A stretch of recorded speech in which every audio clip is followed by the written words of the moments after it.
आज ऑफिस रु घर को फेरिया बाटर तरबुज बिकुवा गोटे दुकान उपर मोर नजर पड़ा। एमिति मत घर को भी तरबुज नबार थिला। तेणु मुझे तरबुज दुकान को गली देखिली सेठारे षंढटे तरबुज खायापी मागुची। से दुकानी भाई ताकू तरबुज देले भी से खाऊना। मत देखा पर लगला सते जमी सी चाहूँगी मो हाथ तरबुज से खाइब। तेणु मुझे तरबुज भाई को अनुरोध कली मत तरबुज दिंतु मु किणवी एवं से किसी कटा तरबुज ताकू खुआली। से जो आनंद मत अनुभव है ता कहले न सरे।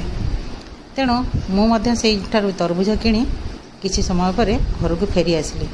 सेठिकार जो तरबुज बहुत स्वादिष्ट आ मीठा यही तरबुज दुकानटी ठीक कौस्तभ कॉलेजर अपोजिट दुकानटी। तेणु आपण केबे से तरबुज दुकान को जातु मीठा एवं स्वादिष्ट तरबुज घर को आनी खातु एवं तार मजा नियंतु।